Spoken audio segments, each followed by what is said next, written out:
안녕하십니까. 성기영의 경제쇼 아나운서 성기영입니다. 중국 온라인 쇼핑몰 테무의 모 회사죠. 핀두어더 홀딩스의 2분기 실적이 발표되면서 주가가 30% 가까이 급락했습니다. 주가가 이렇게 큰 폭으로 하락한 것에 대해서 일부 전문가들 중국의 부진한 경제 상황을 반영한 것이라는 분석을 내놨습니다. 중국의 실물 경기가 좀처럼 나아지지 않는 상황에서 지난 7월 중순에 열린 삼중전회에서 중국 당국은 기술 자립과 자강을 더욱 강조해서 눈길을 끌기도 했는데요.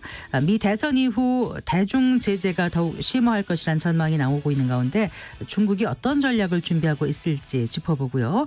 또 미중 간 갈등 속에서 우리나라가 어떻게 대비해야 할지도 자세히 짚어보겠습니다. 서울 집값 상승과 전셋값 오름세가 수도권으로 확산되고 있는 가운데 금융당국은 물론이고 시중은행에서도 주택담보대출을 막기 위한 전방위 대책을 내놓고 있습니다. 정부의 전방위 대출 규제 정책이 부동산 시장에 어떤 영향을 미칠지 살펴보겠습니다.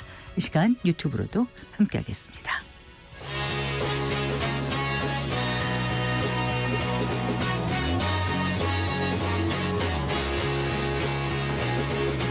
경제 시야를 넓혀드립니다.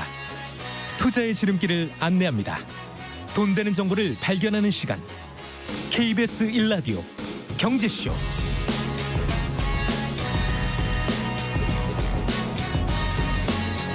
먼저 오늘의 주요 경제 뉴스부터 정리해드리겠습니다. 경제 뉴스 브리핑 손석구 경제평론가와 함께합니다. 어서 오십시오. 안녕하십니까. 안녕하세요.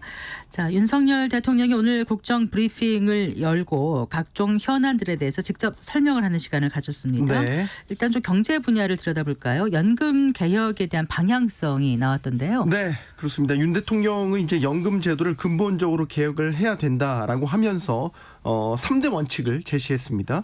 지속 가능성, 세대 간 공정성, 또 노후소득 보장입니다. 네. 먼저 이 지속 가능성에 관해서는 지난 21대 국회 특위에서 논의됐었던 보험료율과 소득 대체율을 조정하는 것, 이것만으로는 부족하다. 그래서 이런 모수 조정과 함께 기금 수익률을 높이고 또 자동 안정장치를 도입해서 연금의 장기적인 지속성을 확보해야 된다. 이런 부분을 언급을 했거든요. 네네. 이제 여기서 나온 게 자동 안정장치 아니겠습니까? 이게 경제나 물가 상황에 따라서 기금의 안정적 운영을 우선순위로 두고 보험료율이나 연금 수급액을 자동으로 조정하는 이런 장치를 얘기를 하는 겁니다. 또 세대 간 공정성 측면에 있어서는 청년 세대와 중장년 세대의 연금 보험료 인상 속도 차등화할 필요가 있다. 이런 점을 강조를 했습니다.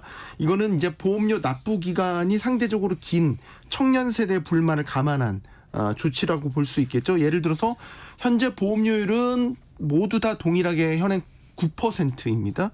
이거를 지금 일정 부분 높이자라는 얘기가 나오고 있는데 이런 높인 보험료율을 똑같이 적용하는 게 아니라 네. 인상된 보험료율에 도달하는 데 있어서 조금 더 연금 수급을 빨리 받는 중장년층은 빨리 도달하게끔 젊은 층은 상대적으로 천천히 도달하게끔 해서 형평성을 맞추자라는 취지로 해석이 됩니다. 네. 마지막으로도 노후소득 보장에 관해서는 기초연금, 퇴직연금, 개인연금을 함께 개혁해야 될 필요성을 언급을 했고요. 이것과 관련해서 이제 기초연금에 있어서는 임기 내에 월 40만 원까지 기초연금 올리겠다 이런 방안을 이야기를 했고요. 더 중요한 거 기초연금을 받는 노인에 대해서는 생계급여를 감액하지 않고 추가적으로 지급하는 방안, 이건 또 기초연금에 대한 지금 현재 제도 개편과도 맞물려 있는 부분이 되겠습니다. 개인연금의 경우에는 세제 인센티브를 확충을 해서 좀 네. 다층적인 소득 보장을 해주는 방안, 이런 방향성을 제시했습니다. 그리고 의료 개혁과 노동 개혁에 대한 언급도 당연히 있었겠죠. 네, 그렇습니다. 뭐 얼마 전에 간호법도 국회 본회의 통과했지 않습니까? 네, 네. 오늘 브리핑 후에 기자회견에서도요, 이 의정 갈등과 관련한 질문도 많이 나왔습니다. 그래서 의료 공백 장기화로 인해서 의대 증원 정원 규모를 조정하는 식으로 타협안을 도출하자, 네. 이런 목소리가 있는데 대통령은 어떻게 생각하냐, 이런 질문이 나왔거든요. 여기에 대해서 윤 대통령이 좀 확고하게 얘기한 건 일단 정원 2,000명 정부가 제시한 숫자가 일방적으로 정한 게 아니다. 그리고 응급실 의사가 부족한 것이 근본적인 문제라는 점, 이런 점들을 강조했습니다. 결국 현재 정부가 진행 중인 의료 개혁을 계속해 가겠다 이런 의지를 드러낸 것이죠. 일단 의대 증원 문제와 관련해서는 1차적인 문제는 마무리된 만큼 앞으로는 개혁의 본질이라고 볼 수 있는 지역 의료, 필수 의료 살리기에 정책 영향을 집중하겠다라고 얘기를 했거든요. 네. 그래서 필수 의료 행위에 대한 예를 들면 수가 정책을 개선한다라든지 혹은 지금 1차, 2차, 3차 병원 간 기능적인 역할 분담, 특히 이제 최상위 상급 종합병원 같은 경우에는 기존의 전공의에 과도하게 의존했던 이런 구조를 전문의나 또 이런 PA 간호사 중심으로 바꾸는 진료 지원 것들. 간호사. 그렇죠. 네. 이런 것들을 개혁 방향으로 제시를 했고 아까 말씀드린 것처럼 이제 간호법이 본회의를 통과를 하게 됐죠. 노동시장 개혁에 관해서는 유연성을 되게 강조를 했어요. 네. 그래서 근로시간 개편, 노동시장의 이중구조, 또 노령 근로자에 대한 계속 고용 같은 것들을 강조했거든요. 이 근로시간 개편 같은 경우는 뭐 노동계와 경영계가 상당히 첨예하게 부딪히는 문제이긴 한데 예를 들면 주 52시간 근로제의 운영 방식에 대해서 이것과 연관되어 있다라고 볼 수 있겠고요. 또 계속 고용의 핵심은 지금 정년 연장 또 임금 개편 이 문제와 맞닿아 있습니다. 특히 이 정년 연장 같은 부분은 연금 개혁 논의와도 연계해서 다뤄질 가능성이 높은 분야로 꼽히고 있습니다. 네. 자, 엔비디아 실적이 나왔잖아요. 엔비디아 실적 드디어 나왔습니다. 네, 실적은 좋았던 거 아닌가요? 좋았죠. 네. 네. 이게 보통 실적을 이야기할 때 전년 동기 대비 얼마 늘었다 이런 식으로 얘기를 하는데 세 자릿수 성장세를 이어갔거든요. 네, 네. 성장세가 100% 넘었다는 얘기예요. 네, 전분기 대비 15%, 전년 대비 122% 네. 증가했다는 보도를 봤는데요. 맞습니다. 네. 매출액 300억 4천만 달러. 네. 또 주당 순이익이라서 EPS는 68센트. 말씀하신 대로 전년 동기 대비 122%. EPS는 152% 이렇게 늘어난 규모거든요. 그러니까 이게 네. 시장 예상치를 훌쩍 뛰어넘는 수준인 거죠. 또 놀라운 게 이런 마진율 같은 거예요. 매출 총 이익률 같은 건데 네. 75.7%였거든요. 이것도 예상치를 웃돈 숫자입니다. 마진율이 75%란 거. 10,000원짜리 칩만 들면 7,500원이 남는다는 거예요. 남는다는 얘기예요. 그럼 괜찮은 거 아닌가요? 그렇죠. 이건 사실 업종을 막론하고 이런 마진을 남길 수 있는 거는 사실 엔비디아 칩만의 독점력을 그대로 보여주는 것이죠. 네. 사업 부문별로도 보면 다 잘 나왔는데 가장 관심을 끄는 데이터 센터 사업 부문. 네. 뭐 막강했습니다. 2분기에 263억 달러 매출.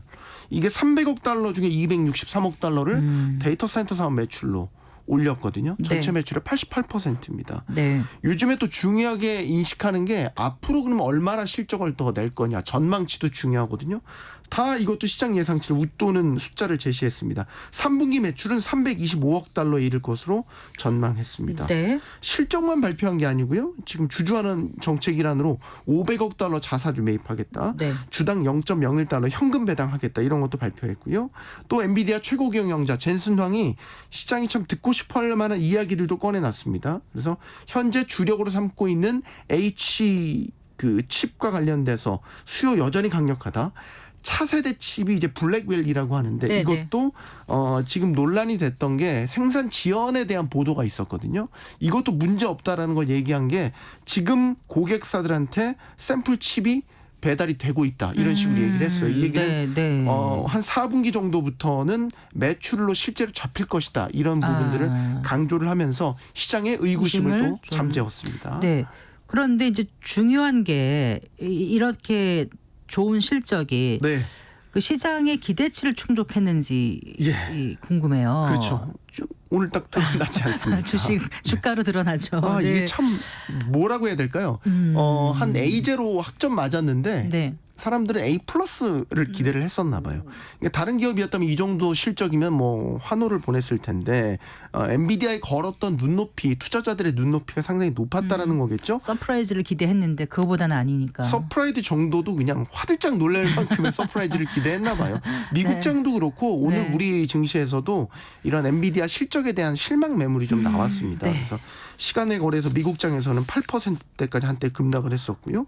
오늘 우리 장에서도 SK하이닉스 뭐 장중에는 6%대 큰 폭의 하락세, 삼성전자도 3%대 하락세 이러면서 엔비디아 실적에 대한 실망감을 표출했고 이런 영향으로 사실 오늘 코스피 지수도 뭐 그동안 2,700선을 못 넘고 박스권이었는데 오늘 네. 1% 넘게 결국 하락을 하면서 2,660선 이 선까지 지금 밀려났습니다. 네, 네. 그러니까 실망 매물이 나온 것에 대해서 과하다는 평가도 있긴 있거든요. 왜냐하면 시장 예상치를 다 뛰어넘은 실적이기 때문에 네. 거기에다가 뭐 여러 가지 주저하는 정책들도 나왔잖아요. 그래서 이거는 뭐 일단 눈높이가 높았다라는 부분도 있지만 일종의 세론이다. 이런 분석이 나오고 있습니다. 세론이라는 게 요즘에 경향이 점차 강해지고 있는데 네. 호재에 대한 기대감으로 주식을 사고 네. 정작 그 호재가 나오면 주식을 팔아버리는 뭐 이런 현상인 거죠.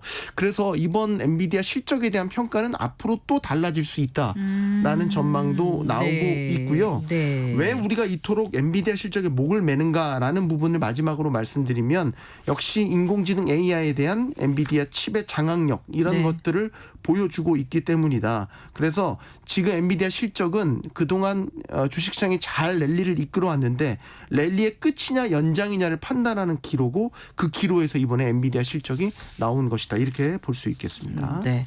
자, 그리고 그 고물가 여파로 지난 2분기 가계 실질 소득이 제자리 걸음했다고요? 네, 통계청이 오늘 2분기 가계 동향 발표를 했는데 이걸 보면 2분기에 우리나라 1인 이상 전국 가구의 월 평균 소득이 496만 1,000원.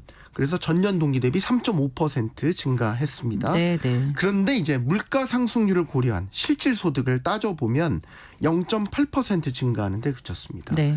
그러니까 실질 소득은 작년에 물가가 상당히 고공행진했던 그 시절로 돌아가 보면 1년 전으로 돌아가 보면 작년 2분기에는 실질 소득이 3.9% 감소했거든요. 역성장을 했어요. 네. 이후에도 계속 0%대 성장세에서 벗어나지 못했고 올해 1분기에는 1.6% 또 다시 감소를 했고요.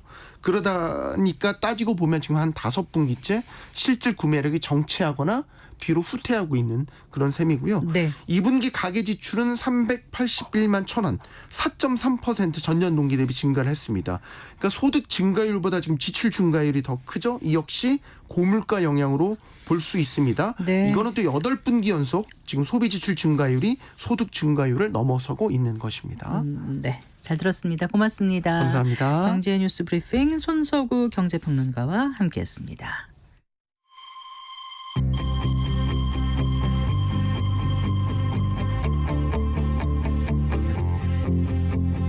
경제 전문가의 원포인트 레슨.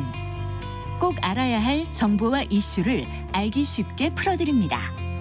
대한민국 경제 고수와 함께 투자의 맥을 짚는 KBS 1라디오 경제쇼.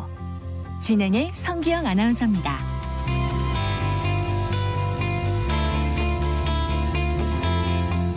최근 블룸버그 통신에 따르면은 중국 내 내수 부진으로 기업들의 실적이 하락하면서 손을 털고 나가는 외국 파트너들이 늘어나고 있다고 하네요. 여기에 또 중국 기업들의 미래가 한층 불확실해지면서 중국 경제 들이운 먹구름이 한층 짙어지고 있다. 이렇게 전망하고 있던데요. 또 반면에 미국의 견제에도 불구하고 반도체라든가 2차 전지 산업에서는 수출 실적이 늘어나고 있다고 합니다. 자, 중국의 경제 상황이 어떤지 짚어보고요. 미 대선 이후 더욱 심화될 미중 갈등 속에서 중국의 대응 전략은 무엇인지 그리고 우리나라는 어떻게 대응해 나가야 할지 생각해보는 시간 가져보겠습니다. 전병서 중국경제금융연구소장 스튜디오에 모셨습니다. 반갑습니다. 안녕하십니까? 안녕하세요. 어서 나오십시오. 자, 26일이었던가요? 그 중국 초저가 전자 그 상거래 기업 테무를 거느린 핀두어더죠. 네, 핀두어더 홀딩스 경영진이 이제 2분기 실적 발표를 했는데 거기서 이제 앞으로 매출 압박이 불가피하다 이런 얘기를 꺼내면서 주가가 그 당일인가요? 30% 가까이 급락했다면서요? 28.51%인가 그렇게요. 이걸 두고 이제 블룸버그 통신에서는 중국 소비의 마지막 남은 희망이 빠르게 사라지고 있다 이러면서 중국 경제의 적신호 중 하나란 분석이 나오고 있는데 제가 너무 길게 여쭤봤습니다. 어떻게 보십니까, 소장님? 뭐 중국의 소비 부진을 핀두어더로 설명할 수는 없고요. 네. 이것은 아마도 이제 방금 그 엔비디아하고 같은 현상. 네, 네. 그래서 실적 폭등 기업의 저주가 있었던 것 같아요. 그리고 또 하나 이제 나쁜 것은 그 실적이 좋은 기업들이 보면 CEO들이 조금 오버를 하는 경향이 있죠. 어떻게요? 그래서 지금 핀두어더 같은 경우는 네. 그 앨런 머스크가 했던 것과 같은 실수, 설화 사건이 있었던 것 같아요. 그래서 지금 매출액이 131% 늘었고 순이익이 275% 늘어난 기업이 네. 이게 뭐 문제가 있냐. 그러는데 당연히 경영자들이라고 하면 이런 정도 실적 나면 다음 분기나 그 다음 분은 실적이 좀 떨어질 거예요라고 얘기를 이제 당연히 하는 거죠. 근데 이제 그 얘기를 조금 이제 시리어스 하는데 거기에 제가 볼 때는 아주 나쁜 시그널을 두 개를 준 것 같아. 하나는 네. 첫 번째는 우리는 단기 이익 이거 신경 안 쓰고 네. 장기 이익에 포커스해서 투자 왕창 해버리겠다. 그러니까 단계적인 희생과 잠재적 수익 하락을 받아들일 준비가 있다. 이렇게 그렇죠. 표현을 했어요. 그래서 이제 그렇게 되면 투자가들 입장에서는 내 돈 어떻게 하라는 거냐 하는 문제가 하나 있고 네. 두 번째는 돈을 이렇게 많이 벌었는데 배당이나 자사주 매입은 생각한 적이 없다. 고려하지 않고 있다. 그래서 네. 미국의 투자가들은 뭐 실제로 미국 보면 주가 올라가는 것의 70%가 자사주 매입 때문에 가는 건데 네, 네. 그게 이제 뭐 투자가들 입장에서는 이거 이렇게 이익 많이 내면서 이런 이제 태도를 가진 기업 이거는 우리가 돈줄레로 간다는 것처럼 혼내야 된다. 그게 이제 간 것 같고 네. 과거에도 보면 앨런 머스크가 2020년인가요? 네. 그때 보면 이익이 너무 이제 많이 났을 때 그때 앨런 머스크 우리 주가 왜 이렇게 올라가는지 모르겠다. 우리 주가가 테슬라 주가가 너무 높다. 이런 뉘앙스를 얘기를 그러면서 주가 했죠. 폭락시켰죠. 아, 참. 그래서 지금 같은 경우는 이제 그런 네. 쪽으로 보여지고 이게 지금 뭐 예측치만 다르지만 그 예상치로 보면 금년도 매출액 62, 내년도 28%, 순이익 42%, 36%. 그 정도 이제 핀두오더는 이익이 늘어난 걸로 보는 것 같아요. 네. 근데 이런 정도 늘어난다고 그러면 이건 뭐 엄청난 호황이죠. 그런데 그것 때문에 이게 뭐 그 핀두오더 같은 경우는 중국의 전자상거래 중에서도 3등하는 회사, 시장 점유율만 10% 뭐 그 내외 정도. 네. 그래서 그 마이너리티를 갖고 얘기하는 건 조금 어렵고요. 그래서 이게 무슨 시그널이다 얘기하는 건 좀 오바입니다. 그럼 블룸버그 통신도 오버했다 이렇게 생각하신다고요? 그래서 이걸 이제 핀두오더가 그러면 상식선에서 이게 2분기에 매출액이 130% 늘었다 그러면 중국의 내수가 무지 좋아야 되는 거죠. 네. 근데 내수가 나쁘다는 얘기 말이 앞뒤가 안 맞죠. 그래서 이제 그거는 부분을 갖고 전체를 이제 확대해서 가는 경강부회하는 거고 네. 중국의 내수가 이게 소비가 2%대로 떨어졌는데 이거는 최근 이제 한 10년 중에서 가장 낮은 성장이에요. 마이너스는 아니지만 네. 그래서 이제 내수가 좋지 않다는 얘기고 이걸 지금 핀두오더하고 같이 비교한다는 것은 이건 말이 안 된다. 일단 알겠습니다. 일단 그 소비 말씀하셨는데 이제 코로나19 이후에 지난해 깜짝 반등한 후에 올해는 좀 약세가 이어지고 있다고 이렇게 이제 알려져 있지 않습니까? 그 소비 외에 중국의 전체적인 고용 상황이라든가 소득 증가율이라든가 뭐 이런 걸 좀 살펴보면 중국 경제가 어떤지 좀 그래서 이제 기대보다 못하다. 그러고 예. 이게 이제 슬로우한 회복을 하는 건데 네. 뭐 엔비디아도 이익이 급증했지만 더 갈 거라고 이제 기대를 하는 것처럼 중국이 지금 4.7% 5% 성장이면 네. 인도 빼고는 가장 높은 성장이에요. 근데 이제 그보다 네. 더 해야 된다고 보는 것이 이제 시장의 기대인데 그걸 못 맞춘 게 있고 네. 지금 중국의 소비 투자 이제 수출 놓고 보면 투자 중에서 부동산 투자만 마이너스고 나머지들은 다 플러스로 돌아섰어요. 근데 그 그래요? 플러스 네. 폭이 네. 이게 이제 2% 3% 과거 같으면 10%뭐 이렇게 가야 되는데 네. 이게 이제 못 간 것이 이제 중국 위기론의 그 어떻게 보면 주된 이유고 네. 그리고 거기에 이제 고용이 이제 얘기가 되는데요. 네. 고용 중에서 청년 실업률을 굉장히 많이 얘기를 해요. 네. 그래서 한 13% 가다가 7월달에 17%로 훅 올라갔어요. 네. 그래서 이게 이제 엄청난 문제의 중심에 있는 건 아니야 하는 건데 이건 조금 우리가 해석을 해야 되는 것이 중국의 그 15세부터 24세까지의 청년 실업률은 17%인데 네. 24세까지로 보나요? 그렇죠. 그런데 전체 실업률은 그게 지금 5.7인가 5.2%가 그래요. 전체 실업률이요. 그렇죠. 네. 그래서 그 얘기는 뭐냐 그러면 중국 기업들이 이제 코로나 풀고 나서 빨리 공장 가동해서 수출해야 되는데 신입사원들 뽑아 쓰기보다는 경력사원을 많이 뽑아섰다. 숙련된. 그렇죠. 네, 그렇게 봐야 근로자들. 되고 그래서 이제 한국 언론에서는 뭐 7월달에 13%에서 17%로 훅 뛰었기 때문에 심각한 이제 청년 실업에 급증이 있었다 이렇게 해석하는데 그건 잘못된 거고요. 약간 계절적 요인 같은 것도 있을까요? 그렇습니다. 중국은 이제 그 9월 학기이기 때문에 네. 6월 달에 졸업을 해요. 네. 그래서 7월 달에는 이제 그 취업을 하기 전에 그 계절적인 그런 이제 실업이 있죠. 그래서 그거를 집어넣게 되면은 이게 17% 올라간 것이고 네. 아마 8월, 9월, 10월은 뭐 무조건 숫자가 떨어지는 이제 취직된 애들이 시작으로 가버리기 때문에 네. 그래서 떨어지는 걸로 보고 이번에 17%까지 올라갔다고 하는 것은 계절적인 요인 이제 그걸로 좀 봐야 될 것 같아요. 네. 아까 그 부동산 빼놓고는 다른 분야 투자는 이제 플러스로 돌아섰다라고 말씀하셨는데 그렇다면 부동산은 지금 어떤 상황인지 조금 더 짚어봤으면 합니다.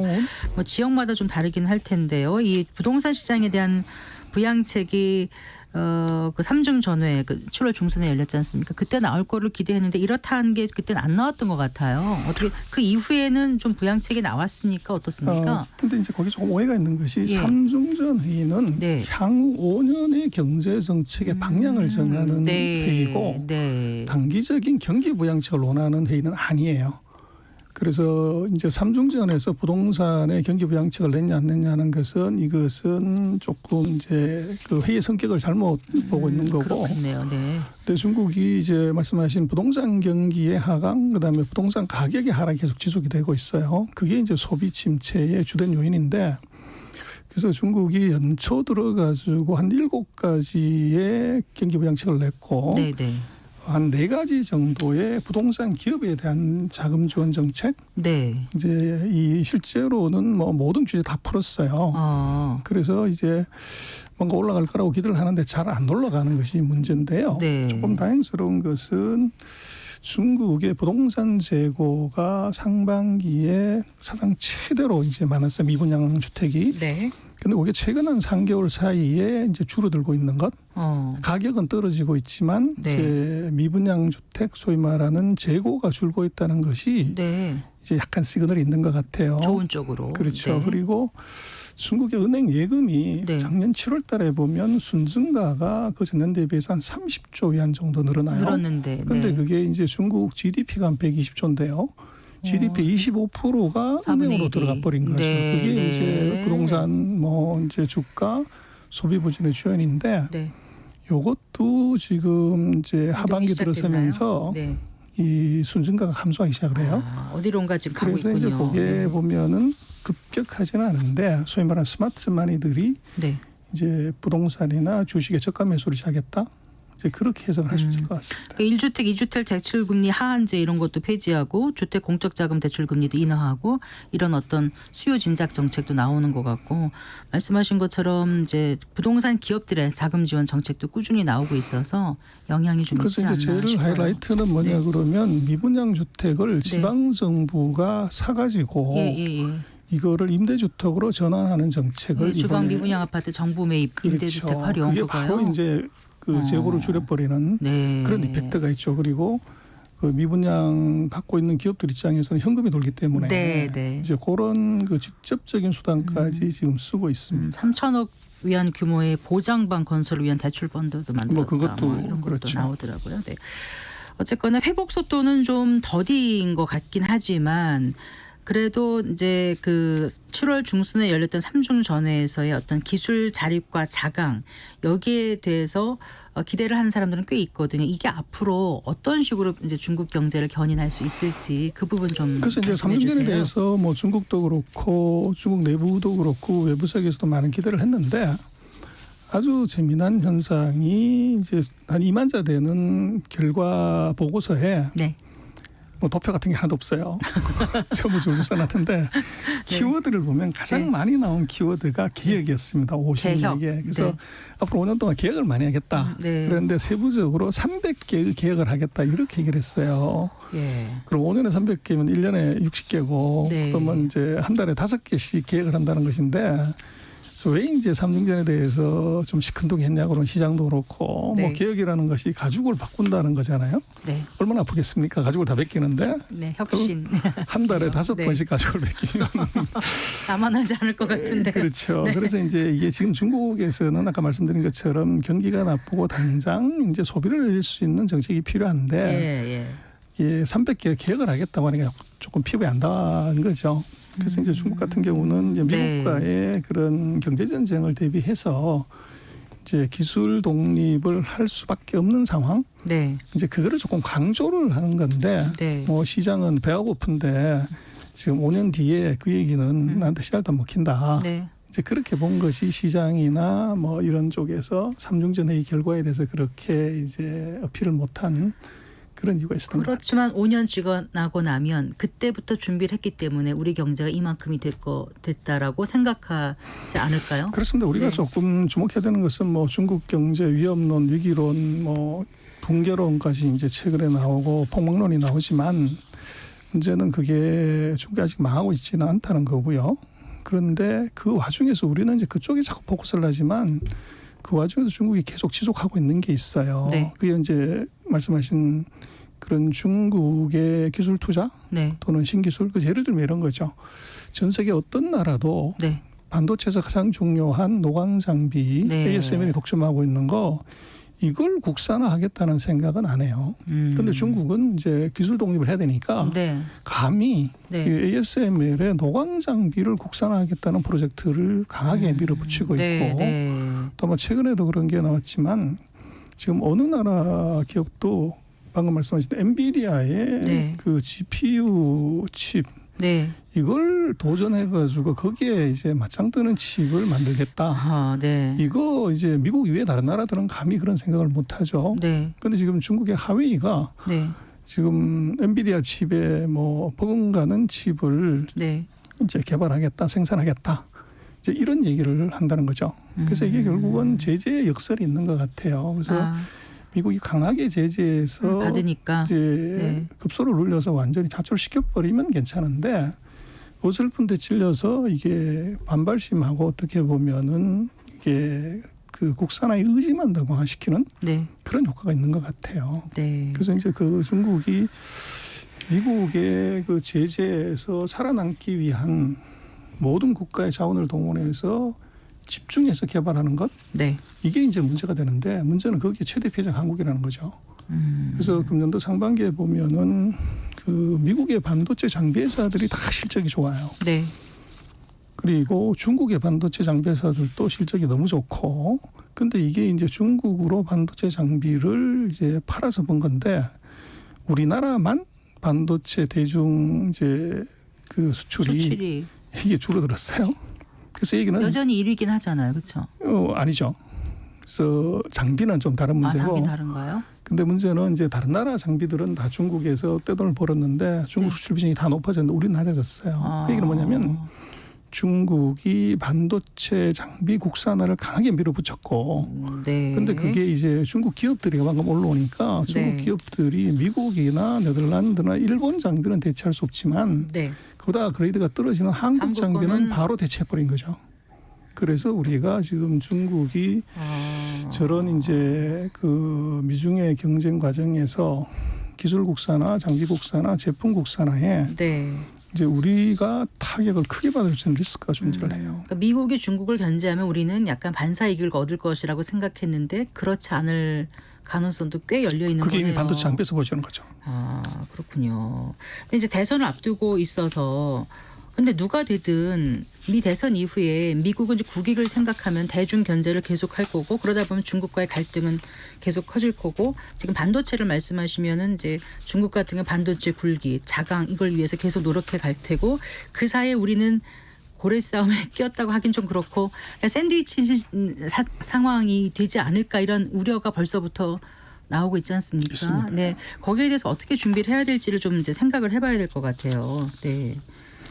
그래서 뭐 미국 같은 경우는 말씀하신 둘 다 이제 해리스든 트럼프든 중국에 대한 견제는 이미 공언한 거지만 네. 전략과 방법이 달라요. 그래서 트럼프 같은 경우는 다시 이제 무역으로 압박을 넣겠다는 얘기고 네. 해리스 같은 경우는 바이든 했던 것처럼 기술 압박을 계속하겠다는 건데 네. 이제 그런 상황이면 우리로서는 이제 무역의 압박을 넣고 무역의 보복 관세를 넣게 되면 우리한테는 이제 도움이 될 수 있어요.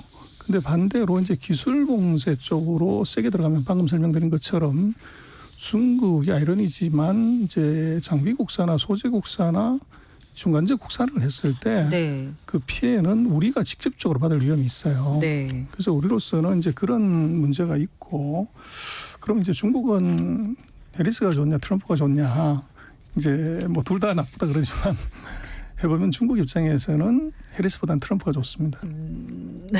그래서 이제 그게 왜 그러냐는 건데 네. 트럼프가 뭐 이제 호랑이처럼 나대는데 왜 트럼프가 좋냐 그러면 첫 번째는 트럼프는 2년짜리 대통령이 될 가능성이 커요. 그래서 이제 연임 조항이 있기 때문에 네. 미국 대통령 2번밖에 못 하지 않습니까? 그래서 네. 트럼프 한 번 했기 때문에 네. 한 번밖에 못 하게 되는데 문제는 미국은 2년마다 중간선거가 있다고요. 네. 근데 미국의 중간선거를 보면 항상 대선 때는 여당한테 상하원을 몰아주지만 중간선거에서는 반드시 하나는 야당한테 줘요. 아, 네. 그렇게 되면 지금 한국의 상황과 비슷한 상황이 벌어지게 되죠. 그렇게 네. 되면 중국으로서는 시간을 벌 수 있는 이제 그게 있고 네. 그리고 이제 강대치를 하게 되면 네. 시진핑의 정치적 입지가 굉장히 강해질 수 있어요. 네. 그래서 그렇게 놓고 미국 입장에서는 뭐 둘 다 공격한다고 하지만 네. 중국의 입장에서는 해리스보다는 트럼프 쪽이 내심 이제 뭐 절대 표시는 안 하죠. 누가 네. 될지 모르니까 뭐 그런 저간의 상황을 보면 해리스보다는 트럼프의 선호가 좀 높을 거다 그렇게 볼 수 있을 것 네, 같습니다. 그러니까 누가 되는 건 우리가 결정할 수 있는 게 아니고 미국 국민들도 아직 모르고 있는 상황인데 어떤 지도가 펼쳐지든 간에 우리는 우리만의 어떤 그 경쟁력을 갖고 나가야 되지 않겠습니까? 전략도 갖고 나가야 될 것 같고요. 이런 상황에서 그러면 그 미중 갈등 사이에서 살아남기 위해서 우리 반도체 산업에서 가장 필요한 게 무엇일지 며칠 전에 또 칼럼 쓰신 것도 봤는데 그 말씀 해주시면서 이 시간 좀 마무리했으면 합니다. 그렇습니다. 지금 뭐 반도체가 한국을 지키는 유일한 최종 병기 활인데요. 네. 그래서 지금 미국, 일본, 중국, 유럽 할 것 없이 다가 반도체에 엄청난 지원을 해요. 네. 근데 우리는 이게 반도체 지원을 이제 세금 깎아주는 걸로만 가게 되는데 이걸로서는 절대적으로 부족합니다. 네. 그리고 지금 미국하고 중국이 한국을 절대 무시할 수 없는 이유가 반도체 때문에 첨단 반도체. 네. 네. 그래서 우리로서는 이제 첨단 반도체 파운드리에 대한 지원을 파격적으로 하지 않으면 지금 있는 경쟁력을 뭐 한 3, 4년 내에 잃어버릴 가능성이 있어요. 미중이 첨단 반도체 생산 국산을 하는 순간 우리의 대중 대미 외교 협상력은 지금 같지 않을 거라는 말씀이시잖아요. 그렇죠. 우리가 네. 필요 없어지는 거죠. 그래서 우리로서는 네. 빨리 이제 앞으로 나가야 되는데 지금 우리 삼성 같은 경우가 파운드리가 뭐 이제 센 것처럼 보이지만 2022년에 매출액이 한 200억 불 겨우 돼요. 근데 지금 첨단 반도체 네. 하나 지려고 하면은 200억 불에서 250억 불이 들어가요.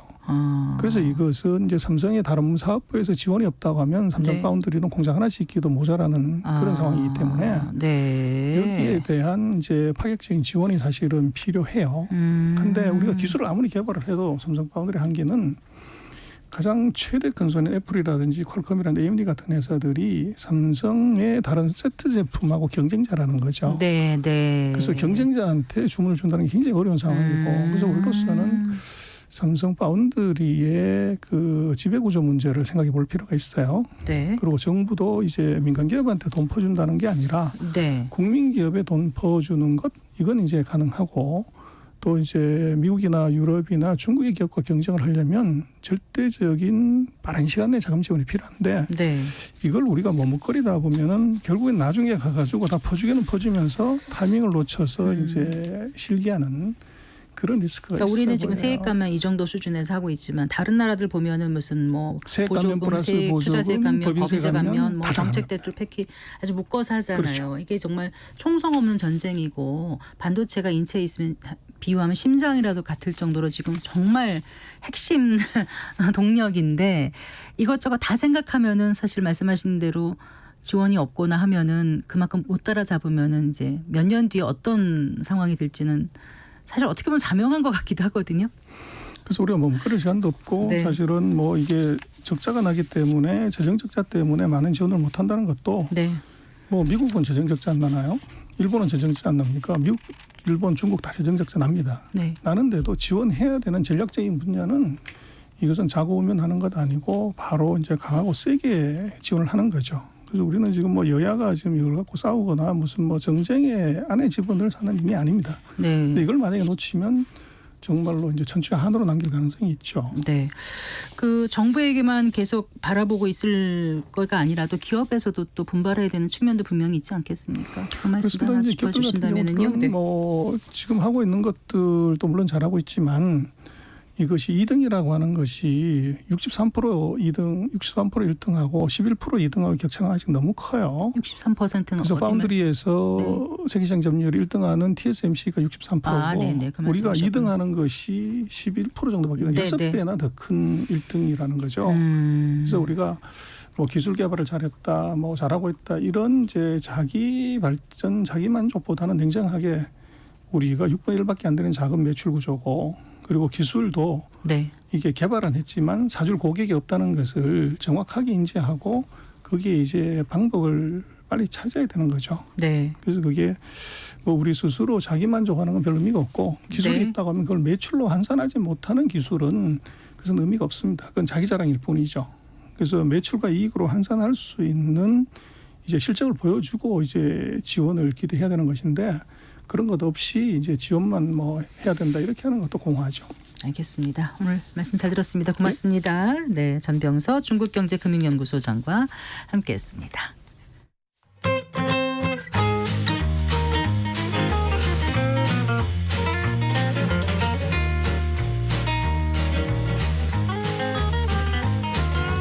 경제 맛집 투자 핫플. 지금은 돈 벌기 딱 좋은 시간. KBS 1라디오 경제쇼.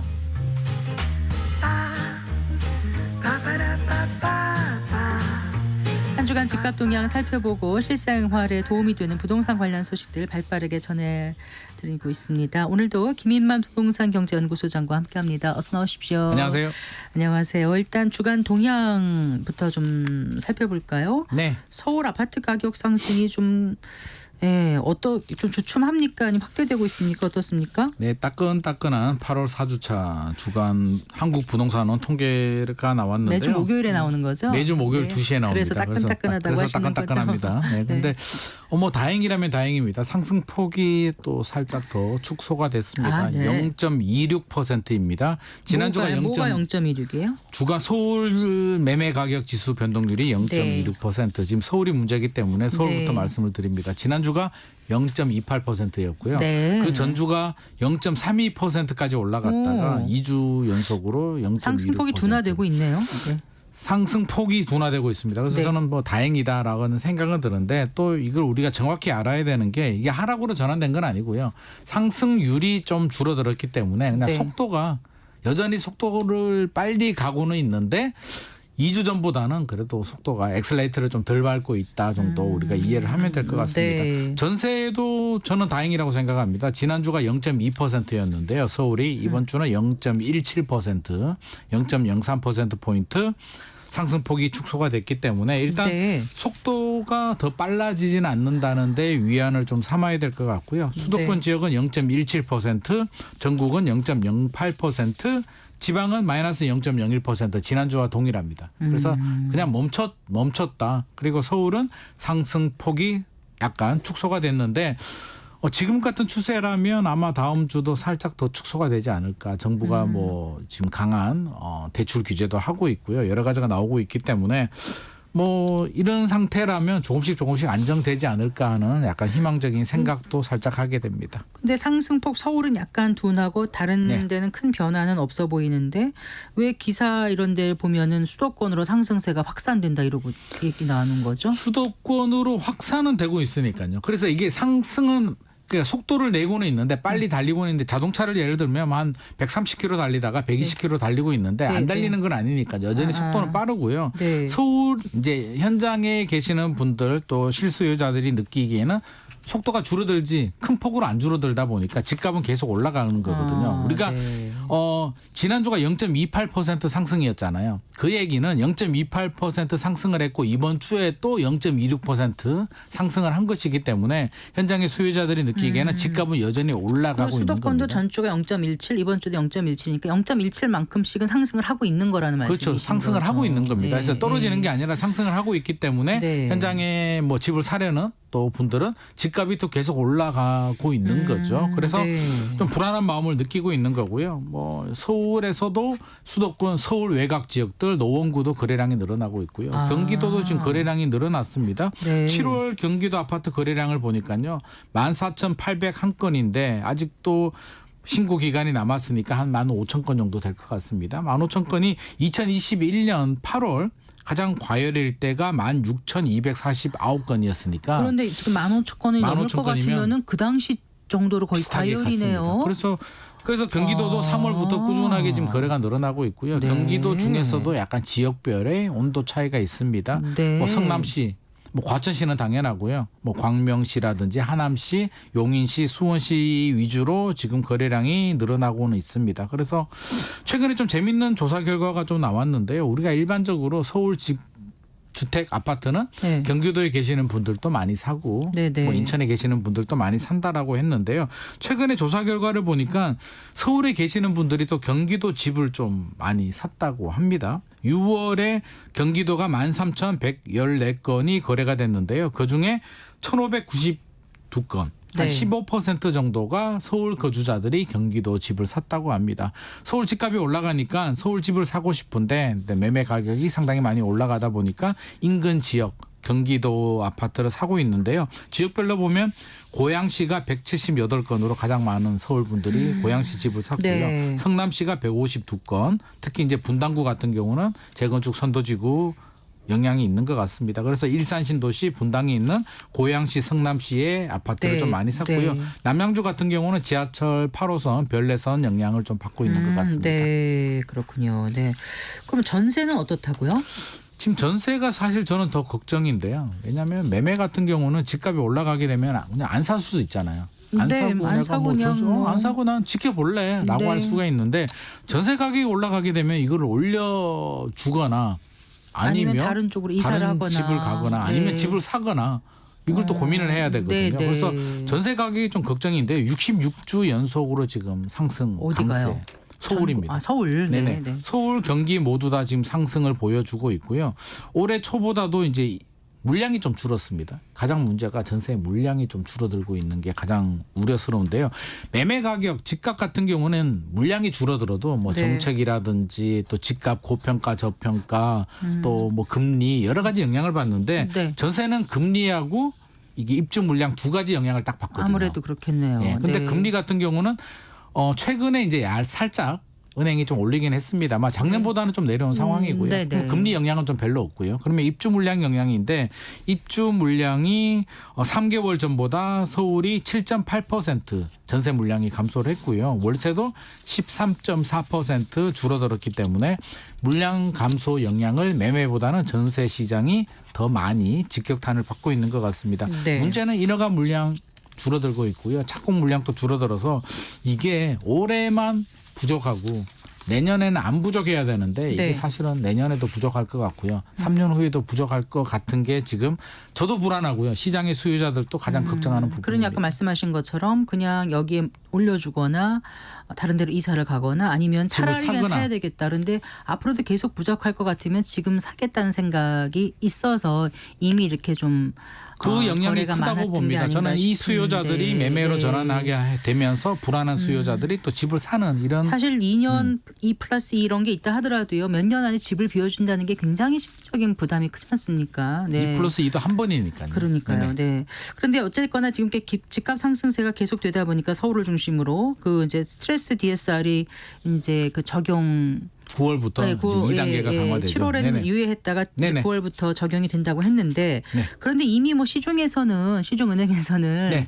그 뭐 주택담보 급증세를 막기 위한 뭔가 이렇게 좀 조절된 이미 시작됐습니다. 네, 시작이 우리가 뉴스 됐더라고요. 보면 뭐 네. 9월부터 스트레스 DSR 한다라고 하면 네. 8월은 괜찮나라고 생각할 수 있는데요. 이미 네. 시작이 됐습니다. 금감원장이 은행장들 불러서 또 이게 약간 압박을 좀 가했습니다. 쉽게 금리만 올리지 말고 네. 금리 올려서 대출이자 장사만 하지 말고 네. 좀 더 신경 써라. 내가 더 세게 개입하겠다라는 말씀을 하셨습니다. 예. 실력 행사했다고 좀 보여지고요. 즉각적으로 은행들이 반응을 하고 있는데요. 뭐 단순히 금리 올리는 거는 당연한 거고요. KB국민은행 같은 경우는 이제 50년 상품이 없어졌습니다. 이제 30년 만기가 30년이 된다는 얘기는 원리금 상환 부담이 커진다는 얘기고요. 네, 네. 대출 한도가 줄어듭니다. 네. 그리고 이자만 내는 걸 이제 우리가 거치 기간이라고 하는데요. 네. 뭐 요즘 거치 기간이 없는 상품들도 많이 있습니다만 잘 찾아보면 또 3년 최장 3년까지는 가능했는데 네. 폐지입니다. 네. 국민은행은 폐지했고요. 또 내가 집을 가지고 있으면 생활 안정 자금 그러니까 네. 내가 내 집을 가지고 담보대출 받아서 내가 사용할 수가 있었거든요. 네네. 근데 이거는 다른 주택 구입 용도로는 안 됐고요. 네. 다른 용도로 이제 혹 생활 자금 급한 게 필요할 수 있죠. 병이 그렇죠. 뭐 생길 생활비가 수도 부족할 있고. 수도 있고요. 병이 네. 있을 수도 있는데 한도가 없었는데 이제 1억 원만 가능합니다. 내 집이 10억 원이라도 1억 원밖에 대출을 받지 못하는. 이건 참 부정적인 게 내 집을 갖고 있다는 게 기묘할 때 그걸 담보로라도 그렇죠, 그렇게 그렇죠. 하고 싶은데 그걸 못하게 하는 거잖아요. 그걸 지금 막아버렸습니다. 가계부채도 문제고요. 그리고요, 그 마이너스 통장 한도 줄인 것도 있던데요. 이것도 줄였습니다. 예. 1억 5천만 원에서 5천만 원으로 줄여버렸고요. 내용을 보면 와, 이 정도면 거의 뭐 전방위적으로 그냥 대출 문턱을 그냥 네. 막아버렸다. 네. 그냥 올린 게 아니라 저는 근데 막아버렸다는 꼭 생각입니다. 필요한 사람들은 어쩔까? 그리고 돈이 정말 많은 사람은 이거 2억에서 1억 줄이고 1억 5천에서 5천으로 줄인다고 지장 안 받지 않습니까? 크게 영향은 받지 않습니다. 돈 어떻게 있는 보면 사람들은 안 하면 되는데. 아주 실수요나 서민들한테 오히려 충격이 가지 않을까. 직격탄을 받죠. 특히 네. 마이너스 통장 같은 경우에 네. 뭐 받고 싶어서 받겠습니까? 필요하니까 받는 거고요. 이자도 비싼데. 생활안정자금 또 누가